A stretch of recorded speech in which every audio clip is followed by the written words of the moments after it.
Let's make egusi pepper soup for the first time. This soup is for those from Delta State, the Urhobos. This is their favorite soup.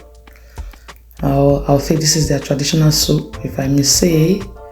So here I have goat meat washed in the pan, and I do the chopped onions, and the rough blend pepper and onions, seasoned with naan powder and salt.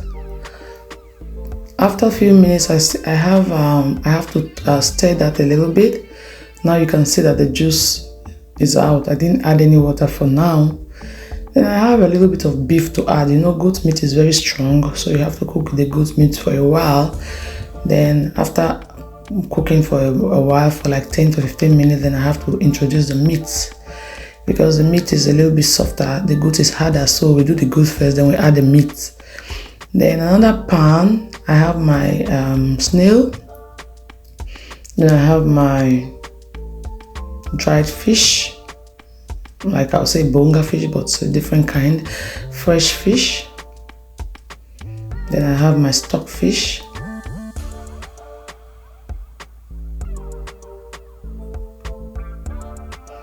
Then I blended tomato, a lot of crayfish and onion, and Scotch bonnet pepper. Pour that in, rinse with a lot of water. I need to add more water. Season again with non-seasoning and salt. Stir that a little bit. I forgot to add my dry fish, but I think at the point I remember though I still have dry fish to add. So I think after this I'm going to add my dry fish here. That's my washed catfish. I have catfish, I have mangala fish, and it's already washed and deboned. I almost forgot that I added that.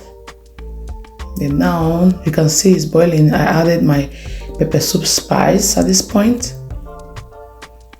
Stir that well in. You have to be careful, but this time I didn't mind the fish if it's gonna break, because I like it to be broken, so that when you're eating, as you are eating, you are getting fish, getting the stockfish, everything inside. So I really boiled it to try to cook. So now I'm adding the meat to the pot of fish. I'm adding the goat meat and the cow meat into the pot now. Then I add the meat stock as well. Stir that in well to mix.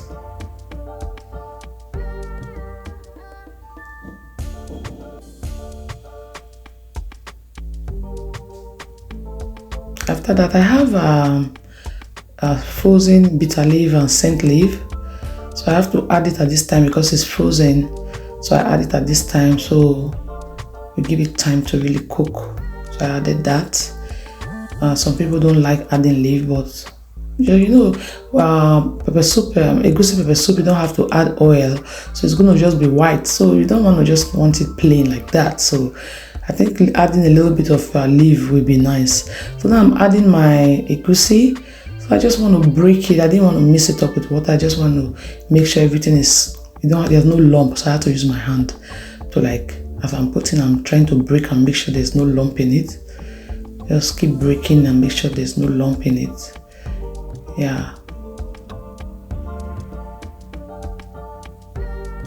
Like that. We're not going to be adding any red oil to this recipe. There's no oil. It's just white soup. Egusi pepper soup is always white like that. You don't have oil. That's why it's very necessary for you to add a little bit of leaf, so it doesn't just come out plain like that, you know. So here we have to stir really well. Then I added another leaf again for my garden. It's up to you if you don't want to add leaf, but I think I like to add leaf at least for it to be palatable in the face, because without oil it's like just white. So at least with a little bit of leaf is appetizing to the eyes, right? So here our soup is ready. Look at it. It's ready. Look at it. It came out with its own oil. Look at it. And normally this soup is supposed to be for starch, But I thought I had starch, but when I opened, I saw that there was no starch. Oh my God, I felt like crying. But I had no choice at this point because my soup was ready. I had to make something to eat it. So I made pounded yam with it. So this is not for just me. Don't think I'm the only one to eat all this. It's me and my husband. So I just wanted to make the last video. Then he's going to come in to join. Thank you guys for stopping by. Thank you for watching. Thank you for trusting our recipe. See you on my next one. Bye bye.